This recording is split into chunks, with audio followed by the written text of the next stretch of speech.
ஃப்ரெண்ட்ஹுட்ஸ் மக்களுக்கு வணக்கம். இன்னைக்கு நம்மளோட ஷோல யாரை பத்தி பேச போறோம் அப்படின்னா, இதுக்கு முன்னாடி நம்ம வந்து இவங்கள பத்தி நெறைய பேசியிருக்கோம். ஸோ அந்த வகையில இன்னைக்கும் நம்ம அவங்கள பத்தி பேச போறோம். அவங்க ரீசென்ட்டா ஒரு இன்டர்வியூ குடுத்துருக்காங்க. அந்த இன்டர்வியூல ஓப்பன் டாக்கா நெறைய விஷயங்கள் பேசியிருக்காங்க. நித்யா மேனன பத்தி தான் நம்ம பேச போறோம். வாங்க ஷோக்குள்ள போலாம். நித்யா மேனன் பத்தி சொல்லணும் அப்படின்னா, அவங்க வந்து ஒரு சைல்ட்ஹுட் ஆர்டிஸ்ட்டா வந்து இன்னைக்கு ஒரு பெரிய ஹீரோயினியா வலம் வந்துகிட்டு இருக்காங்க. எல்லா பெரிய நடிகர்களுக்குள்ள கூடயும் இணைஞ்சு நடிக்கக்கூடிய ஒரு நடிகையா அவங்க இருக்காங்க. ஸோ இது எல்லாமே வந்து பார்த்தீங்கன்னா, அவங்க ஒரு மொழியில மட்டும் பண்ணல. பல மொழிகள்ல, பல படங்கள்ல படு பிஸியா இருக்கக்கூடிய ஒரு ஹீரோயின்ல இப்போ நித்யா மேனனும் ஒருத்தவங்களா இருக்காங்க. ஸோ அப்படி இருக்கிறப்ப பார்த்தீங்கன்னா, அவங்க வந்து நெறைய படங்கள் பண்ணியிருக்காங்க. மலையாளம், தெலுங்குல. ஸோ தமிழ்ல அப்படின்னு பார்க்குறப்ப அவங்களுக்கு பெருசா கை கொடுத்தது ஓகே கண்மணி அண்ட் காஞ்சனா இந்த மாதிரி படங்கள் தான். ஸோ அதுக்கப்புறம் திருச்சிற்றம்பலம் அப்படிங்கிற ஒரு படத்துல தனுஷ் கூட பேரா பண்ணியிருந்தாங்க. அந்த காதல சொல்ல முடியாம தவிக்கிற தவிப்பு, அதுல அவங்க காமிச்ச அந்த ஆக்டிங்கு வேற லெவல்ல இருக்கும். அதுக்காகவே வந்து பாத்தீங்கன்னா, அவங்களுக்கு அந்த படத்துல நேஷனல் அவார்டு கிடைச்சது. ஸோ அதுக்கப்புறம் அந்த காம்போ அண்ட் பேர் நல்லா இருக்கு அப்படின்னு சொல்லிட்டு திரும்பவும் இப்போ ரீசெண்டா தனுஷ் வந்து அவரே டைரக்ட் பண்ணி இட்லி கடை அப்படிங்கிற ஒரு படத்துல நடிச்சிட்டும் இருக்காரு. அதுலயும் பாத்தீங்கன்னா தனுஷ்க்கு ஜோடியா வந்து நித்யா மேனன் தான் பண்ணிட்டு இருக்காங்க. கூடிய சீக்கிரம் அந்த படம் வெளிவர போகுது. தனுஷோட ஒரு மிகப்பெரிய வெற்றி படமா வந்து இட்லி கடை இருக்கும் அப்படின்னு சொல்லி எல்லாரும் நம்பிக்கிட்டு இருக்காங்க. அதுல நித்யா மேனன் இருக்காங்க அப்படின்றப்போ அது இன்னும் ஒரு டபுள் ட்ரீட்டா இருக்கும் ரசிகர்களுக்கு அப்படின்னு சொல்லி எல்லாருமே எதிர்பார்த்துக்கிட்டு இருக்காங்க. ஸோ இந்த மாதிரி டைமிங்ல தான் வந்துட்டு பாத்தீங்கன்னா நித்யா மேனன் ஓப்பன் டாக்கா ஒரு இன்டர்வியூ கொடுத்திருக்காங்க. ஸோ அந்த இன்டர்வியூல அவங்க பல விஷயங்கள் பேசியிருக்காங்க.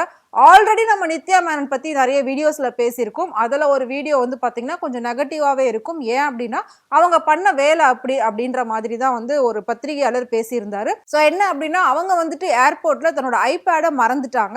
அப்படி இருக்கிறப்போ ஒரு ரிப்போர்ட்டர் என்ன பண்ணிருக்காரு, அந்த ஐபேடை போய் பார்த்து இது யாருது அப்படின்னு சொல்லி கண்டுபிடிச்சு அவங்க எங்க வந்திருக்காங்க, எதுக்காக சென்னை வந்தாங்க அப்படின்றது எல்லாத்தையும் அவர் வந்து இன்ஃப்ளூயன்ஸ் யூஸ் பண்ணி கண்டுபிடிச்சு அவர் மீடியால இருக்கிறதுனால இதெல்லாம் கண்டுபிடிச்சிருந்தாங்க. ஸோ அந்த டைம்ல ஜெயம் ரவி கூட அவங்க ஒரு படம் பண்ணியிருந்தாங்க. ஸோ காதலிக்க நேரமில்லை அப்படிங்கிற ஒரு படம் வந்து ஜெயம் ரவி கூட சேர்ந்து ஷூட்டிங் ஸ்பாட்ல அவங்க இருந்திருந்தாங்க. ஸோ அப்பதான் அந்த ரிப்போர்ட்டர் அந்த டேபை கொண்டு போய் அவங்கள்ட்ட கொடுத்தாங்க. அப்படி கொடுத்த உடனே ஆஹா இது நான் மிஸ் ஆயிடுச்சுன்னு நினைச்சேன், நீங்க தான் வச்சிருக்கீங்களா கொடுங்க அப்படின்னு சொல்லி உடனே அதை ஓப்பன்லாம் பண்ணி பார்த்துட்டு இதை நீங்க எதுவும் ஓப்பன்லாம் பண்ணல, இதுல இருக்கிற ஒரு டேட்டா எதுவும் நீங்க பார்க்கல அப்படின்னு அவங்க வந்து ஒரு மாதிரி இன்சல்ட் பண்ற மாதிரி கேட்டிருக்காங்க. தொலைஞ்சு போன பொருளை கொண்டு போய் கொடுக்குறாங்க அப்படின்னா ஒரு சிம்பிளா ஒரு தேங்க்ஸ் சொல்லலாம், இல்லாட்டி ஒரு ஸ்மைல் பண்ணிருக்கலாம். ஆனா இதெல்லாம் விட்டுட்டு அவங்க ரொம்ப ஹார்ஷா வந்துட்டு இது உள்ள நீங்க எதுவும் ஓப்பன் பண்ணி பார்க்கல, இது எப்படி உங்ககிட்ட கிடைச்சது அப்படின்ற மாதிரி நான் எடுத்த மாதிரி அவங்க என்ன குற்றவாளி மாதிரி பேசினாங்க. அது ரொம்ப ஹர்ட் ஆச்சு அப்படின்னு சொல்லி அந்த ரிப்போர்ட்டர் சொன்ன அந்த விஷயத்தை நம்ம வந்து வீடியோல பேசியிருக்கோம். ஸோ இப்போ நித்யா மேனன் என்ன பேசியிருக்காங்க அப்படின்னு பாத்தீங்கன்னா,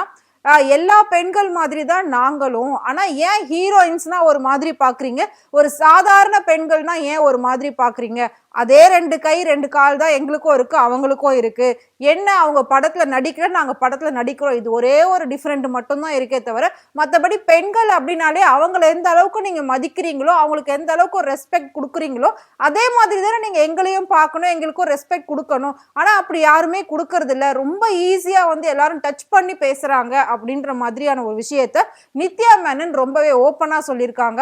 ஹீரோயின்ஸ்னா அவங்களுக்கும் ஒரு ஃபீலிங் இருக்கும்ல, ஒரு பொண்ணு நம்மள வந்து தேவையில்லாம யாரும் தொடக்கூடாதுன்னு அவங்களும் நினைப்பாங்கல்ல. ஆனா அதையே நீங்க புரிஞ்சுக்க மாட்டேங்கிறீங்க, எல்லாரும் ரொம்ப ஈஸியா வந்து தொடுறீங்க, எங்களை தொட்டு கூப்பிட்டு கை கொடுக்க சொல்றீங்க, எங்க கூட க்ளோஸா நின்று செல்ஃபி எடுக்கிறீங்க, எதையுமே வந்து ஒரு டிஸ்டன்ஸ்ல பண்ண மாட்டீங்க. ஸோ இண்டஸ்ட்ரிக்குள்ள இருக்கிறவங்களும் ஒரு சொல்றது இப்படிதான் பண்றாங்க, இண்டஸ்ட்ரிக்கு வெளியில இருக்கிற பீப்புள்ஸும் இப்படிதான் பண்ணிட்டு இருக்காங்க. ஸோ ஏற்கனவே வந்து சினிமா அப்படின்னாலே அந்த அட்ஜஸ்ட்மெண்ட் ஒரு விஷயம் பெரிய அளவுல பேசப்பட்டுகிட்டு இருக்கு, பெரிய அளவுல போய்கிட்டு இருக்கு. சோ அப்படி இருக்கிறப்ப நீங்க வந்து எந்த ஒரு பெர்மிஷன் இல்லாம எங்களை தொடுறது, எங்க கிட்ட பேசுறது, இப்படி எல்லாம் பண்றது எந்த விதத்துல நியாயம்? இதே சாதாரணமா ஒரு பொண்ணு ரோட்ல போகுதுன்னா அது கிட்ட போய் நீங்க கை கொடுப்பீங்களா, இல்ல செல்ஃபி எடுக்கணும்னு அவங்களோட தோள் மேல கை போடுவீங்களா, இல்ல ஏதாவது அவங்கள கொஞ்சமாவது போய் டச் பண்ணுவீங்களா? ஆனா ஹீரோயின் அப்படின்னாலே வேற மாதிரி தான் நீங்க பாக்குறீங்க. அவங்க வந்துட்டு சினிமால போடுறதை விட வெளியில வரும்போது போடுற ட்ரெஸ்ஸஸ் கொஞ்சம் மாடர்னா இருக்கு, அதுக்காக அவங்கள வந்து நீங்க வேற மாதிரி கேரக்டரா வந்து நினைக்க கூடாது. இதுக்குதான் ஏற்கனவே ஒரு கோட் சொல்லியிருந்தாங்க. என்ன அப்படின்னா சுடிதார் போட்ட பெண்கள்லாம் ரொம்ப நல்லவங்களும் கிடையாது, ஜீன்ஸ் போட்ட பெண்கள்லாம் ரொம்ப கெட்டவங்களும் கிடையாது அப்படின்னு சொல்லியிருந்தாங்க. அப்படி இருக்கும்போது எல்லாருமே ஏங்க ஹீரோயின்னா தப்பான கண்ணோட்டத்துல பாக்குறீங்க? ஹீரோயின் தானே, இவங்க என்ன பெருசா பண்ணிட போறாங்க, அவங்கள போய் நம்ம தொட்டு பார்ப்போம், அவங்கள நம்ம கில்லுவோம், அவங்களுக்கு கை கொடுப்போம், இப்படிலாம் ஏங்க பண்றீங்க அப்படின்ற மாதிரியான விஷயம் நித்யா மேனன் சொல்லியிருக்காங்க. சோ நித்யா மேனன் இப்படி எல்லாம் ஓப்பனா பேசினதை வச்சு இவங்க இந்த மாதிரி விஷயத்துல ஏதாவது பாதிக்கப்பட்டிருப்பாங்களோ, இவங்களுக்கு அந்த மாதிரி ஏதாவது நடந்திருக்குமோ, அதனாலதான் இவ்வளோ எமோஷனலா இந்த விஷயத்த ஓப்பனா பேசுறாங்க அப்படின்னு சொல்லி பல நெட்டிசன்கள், பல ரசிகர்கள் கேள்வி கேட்டுட்டு இருக்காங்க. சோ நித்யா மேனன் ஃபைனலா என்ன சொல்லியிருக்காங்க அப்படின்னா, சாதாரண பெண்கள் மாதிரி தான் நாங்க ஃபோக்கஸ்ல இருக்கோம், அவங்க ஃபோக்கஸ்ல இல்ல. அவங்கள நீங்க எப்படி பாக்குறீங்களோ அப்படிதான் எங்களையும் பார்க்கணும். எங்களை நீங்க வேற மாதிரி கண்ணோட்டத்துல பார்க்கவே கூடாது. உங்களை என்டர்டைன் பண்ற ஒரு வேலை நாங்க பாக்குறோம், அவ்வளவுதான் டிஃபரெண்டே தவிர மத்தபடி வேற எதுவும் கிடையாது அப்படின்னு சொல்லியிருக்காங்க. சோ சாதாரண பெண்களுக்குள்ளதுதான் எல்லாமே எங்களுக்கும் அப்படின்னு அவங்க வந்துட்டு இன்டைரக்டா ஒரு விஷயத்த ரொம்ப ஓப்பனா சொல்லிட்டாங்க. இது பயங்கர வைரலா போய்கிட்டு இருக்கு. சோ நித்யா மேனன் சொன்ன இந்த விஷயம் சரியா தப்பா அப்படின்றத மறக்காம எங்களுக்கு கமெண்ட் பாக்ஸ்ல கமெண்ட் பண்ணுங்க. இதே மாதிரி சினிமா நடிகர் நடிகைகளை பத்தி நிறைய சுவாரஸ்யமான விஷயங்கள், நிறைய உண்மையான விஷயங்கள்லாம் நீங்க தெரிஞ்சுக்கணும் அப்படின்னு நினைச்சீங்கன்னா மறக்காம ஃப்ரெண்ட் டூட் சேனலை ஃபாலோ பண்ணிக்கோங்க.